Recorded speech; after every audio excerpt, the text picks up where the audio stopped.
Hello दोस्तों। India में सबसे पहला कॉन्स्टिट्यूशनल म्यूजियम बनने जा रहा है OP Jindal global university Sonipat में, जिसका इनॉग्रेशन करेंगे ओम बिरला, जो कि लोकसभा स्पीकर हैं, लोकसभा अध्यक्ष हैं।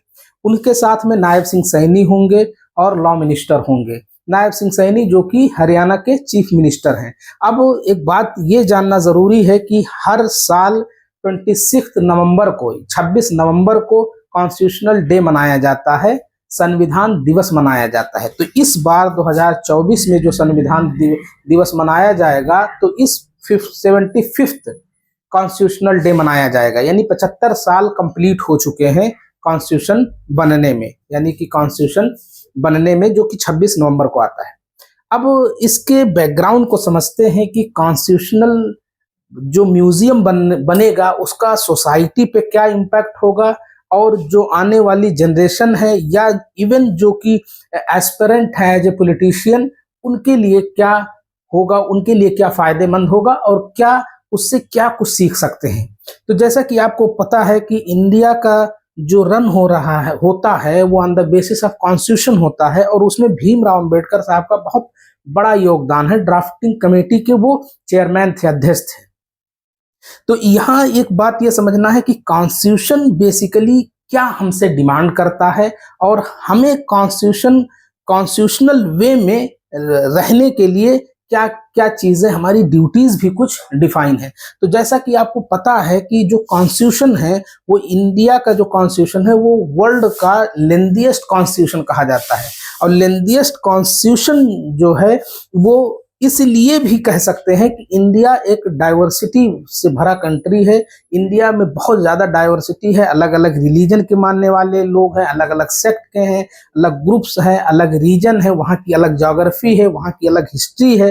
तो ये सब सारे चीजों को देखते हुए तो इंडिया को बनाया गया एज ए सेकुलर कंट्री।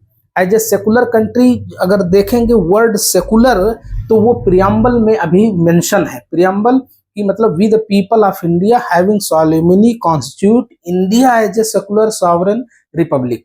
तो ये बेसिक टेनेंट्स हैं जो हमें प्रोवाइड कराते हैं कि हमें किस तरह से रहना है।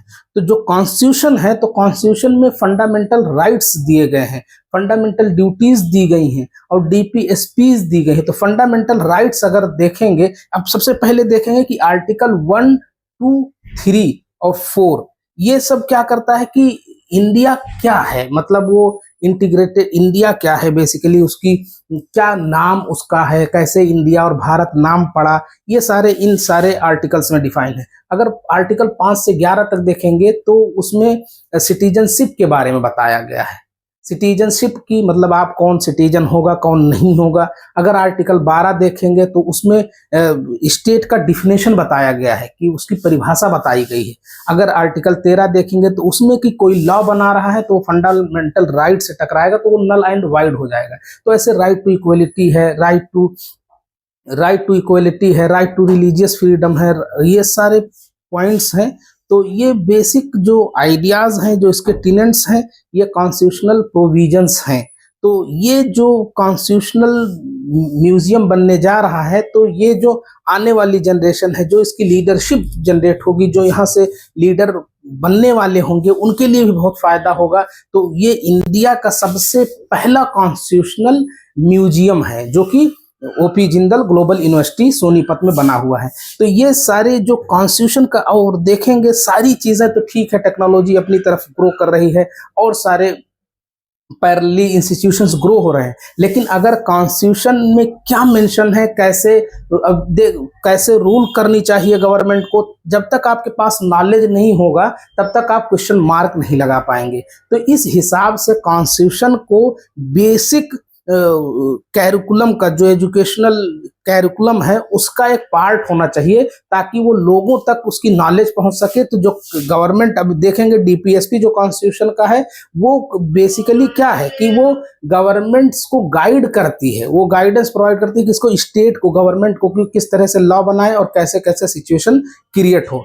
तो ये बेसिकली जब तक कॉन्स्टिट्यूशन की लोगों तक नॉलेज नहीं होगी, आने जो बच्चे हैं, स्टूडेंट्स हैं 9th 11th 12th और हायर एजुकेशन के लिए वो बढ़ेंगे, उनको भी नॉलेज नहीं होगी, तो बेसिक कॉन्स्टिट्यूशन का ग्राउंड पर इम्प्लीमेंटेशन होना बहुत मुश्किल हो जाएगा।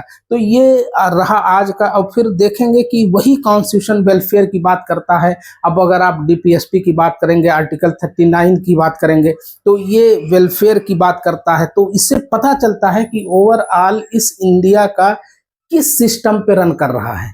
तो वेलफेयर होना चाहिए, यानी कि पूरी तरह से कैपिटलिज्म की तरफ नहीं होनी चाहिए, पूरी तरह से सोशलिज्म की तरफ नहीं होनी चाहिए। तो इन सब का एक अलग ही मतलब मिश्रितवादी यानी कि अलग ही कॉन्सेप्ट पर इंडिया है। अब देखेंगे नॉन अलाइंग मूवमेंट है, तो वो भी एक आइडिया देता है। पंचशील है वो इंटरनेशनल रिलेशन में नेहरू की पॉलिसी, वो भी एक आइडिया देता है। तो बेसिकली इन सब का कहने के बात ये है कि जब तक ग्राउंड लेवल पे कॉन्स्टिट्यूशन पहुंचेगा नहीं, लोग उसके बारे में जानेंगे नहीं, तो ना वो अपने राइट्स पहचान पाएंगे ना अपनी ड्यूटीज। तो राइट्स और ड्यूटीज पैरेलली चलते हैं कि आपकी ये फंडामेंटल राइट्स है, तो उसके साथ साथ ये आपकी ड्यूटीज भी हैं। तब एक कंट्री एक बेहतरीन ग्लोबल लेवल पे एक फेस बना के आ सकती है। तो थैंक यू वेरी मच। आप मेरे चैनल के साथ जुड़े रहें और हम ऐसे ही यूनिक वीडियोस आपके साथ लाएंगे। शुक्रिया।